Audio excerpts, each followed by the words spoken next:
Ensuite, on a l'axe principal, comme on avait avec les miroirs. Donc, c'est une droite qui passe par le centre, les deux centres de courbure.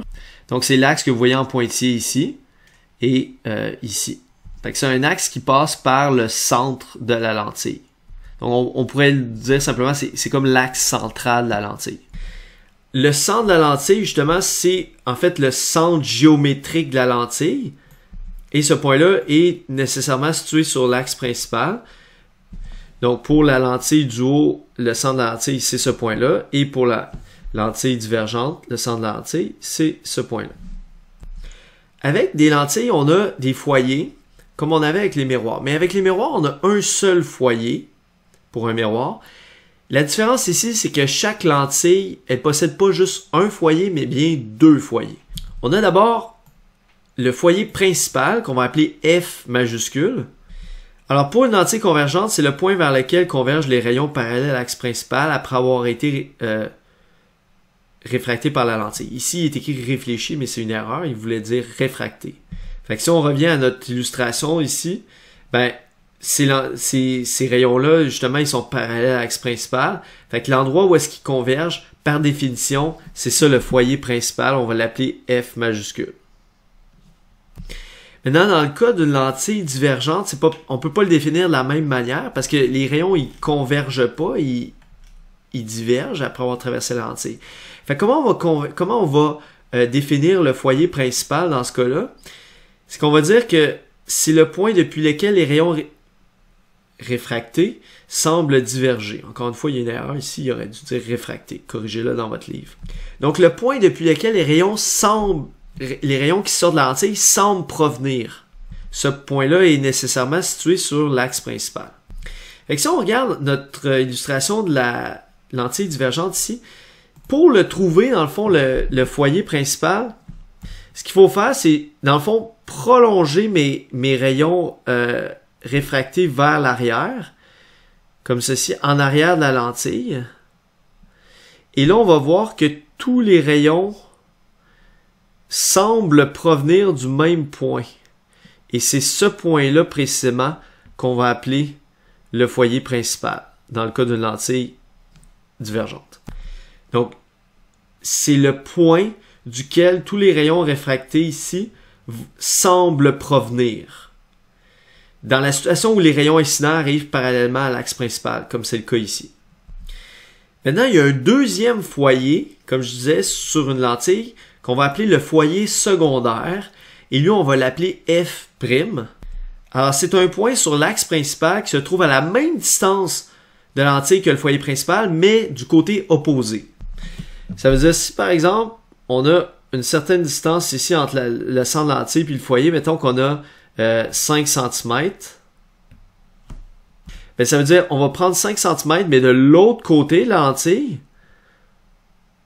et sur l'axe principal, on va avoir à cet endroit-là le foyer secondaire F'.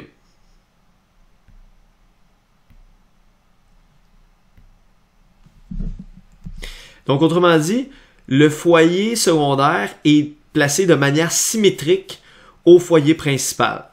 Si on prend comme axe de symétrie le centre de la lentille. Et on a le même principe pour une lentille divergente. Fait que si par exemple, on a, mettons ici, on a 5 cm, ben, si on met 5 cm de l'autre côté, on va avoir le foyer secondaire qui se trouve à cet endroit-là. F'. Donc, encore une fois, symétrique par rapport au foyer principal, si on prend comme axe de symétrie le centre de la lentille. Il y a une chose que je veux vous faire remarquer. Les positions des deux foyers sont inversées pour une lentille convergente et une lentille divergente. C'est-à-dire que pour une lentille convergente, le foyer principal est à droite et le foyer secondaire est à gauche. Tandis que pour une lentille divergente, le foyer principal est à gauche et le foyer secondaire est à droite. C'est quoi l'intérêt de définir le foyer secondaire? On va y arriver dans un instant. Ça va nous aider, en fait, c'est un point qui va nous aider à tracer les rayons réfractés par la lentille. Finalement, on a la longueur focale, F minuscule, qui est la distance entre un des foyers et le centre de la lentille. Alors, il est illustré ici. sur le schéma. Donc, c'est la distance, vous voyez, entre le centre de lentille et un des foyers. Ça n'a pas d'importance avec lequel des deux foyers, parce que comme on l'a dit, les deux foyers sont placés de manière symétrique. Donc, les deux foyers sont à la même distance du centre de la lentille. Notez encore que F minuscule, ne le confondez pas avec F majuscule. Parce que F majuscule, c'est un point. C'est le foyer, c'est un point. Tandis que F minuscule, c'est pas un point, c'est une distance. C'est la distance entre le centre de lentille et F, le foyer.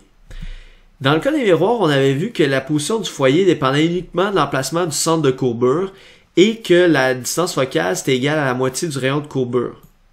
Autrement dit, on avait vu que le foyer était toujours à mi-chemin entre le centre de courbure et le sommet du miroir. Dans le cas des lentilles, c'est pas aussi simple. La longueur focale ne vaut pas la moitié du rayon de courbure. D'abord, ça se peut pas parce que il peut avoir deux rayons de courbure différents et pourtant il y a une seule distance focale. Fait que déjà on voit que ça peut pas être ça. Et non seulement ça, c'est que la distance focale ne dépend pas seulement de la courbure des faces de la lentille, mais dépend aussi de l'indice de réfraction de la lentille. Donc, est-ce que c'est un indice très élevé, comme mettons proche du diamant, 2.4, ou est-ce que c'est un indice beaucoup plus faible, comme le verre à 1.5? Puis encore là, comme on a dit, il y a plusieurs types de verres avec différents indices de réfraction. Et ça va affecter, en fait, à quel point une lentille est puissante ou non, et donc ça va affecter sa distance focale. Quand je parle de puissance d'une lentille, je parle de sa capacité à faire converger les rayons rapidement. Donc par exemple, ici, vous avez une lentille convergente qui est assez peu puissante. Et si on regarde ici, maintenant, ça c'est une lentille convergente qui est beaucoup plus puissante. Donc autrement dit, celle-ci, elle fait converger les rayons très très rapidement. Donc elle a une très grande convergence, une très grande capacité à faire dévier les rayons. Et donc ça, on appelle ça une lentille puissante. Alors que ici, on a une lentille qui est de moins en moins puissante. Et vous voyez ici, elle est de plus en plus plate. Donc ce que je disais, c'est que oui, la courbure des lentilles, des faces vont changer la puissance de la lentille, mais aussi le matériau. Donc, si on a un verre ou un matériau qui est beaucoup plus réfractif, en fait, on va dire réfringent. Un matériau réfringent, c'est un matériau qui a un grand indice de réfraction. Alors, plus mon matériau qui constitue la lentille va être réfringent, plus ma lentille va être puissante. C'est-à-dire, plus elle va faire converger les rayons rapidement. En supposant bien sûr que la lentille est placée dans l'air.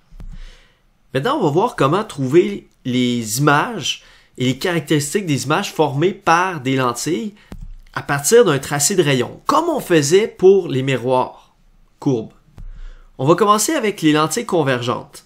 Comme on avait avec les miroirs, on a ce qu'on appelle des rayons principaux, c'est-à-dire des rayons qui sont faciles à tracer.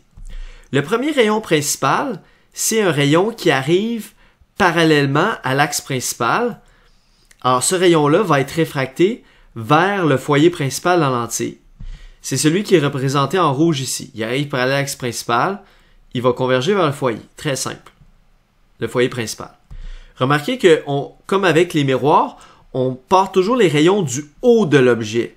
Okay? Parce que, une fois qu'on a trouvé le point de convergence des rayons ici, ça nous donne dans le fond à quel endroit le haut de l'arbre est imagé. Dans ce cas-ci, c'est le point où est-ce qu'est mon curseur ici.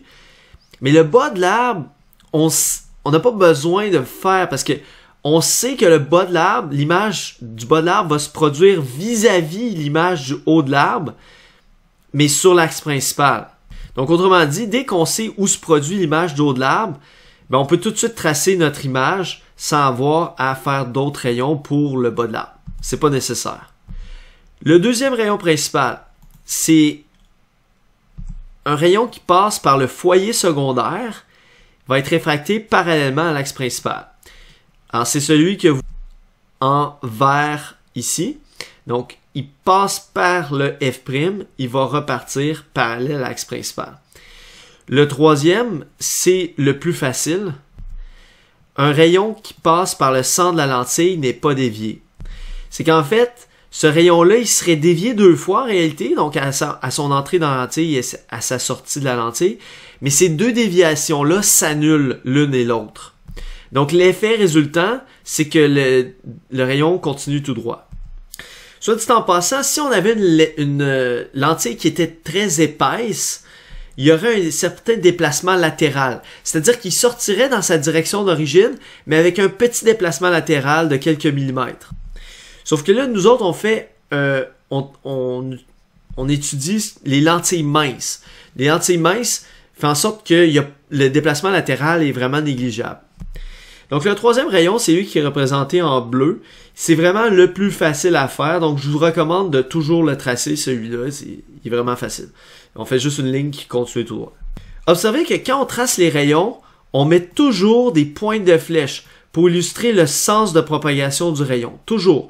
Autant pour les rayons incidents et aussi de l'autre côté de la lentille pour les rayons réfractés. C'est très important. Dans tous vos schémas tous vos tracés de rayons, je dois toujours voir le sens des rayons.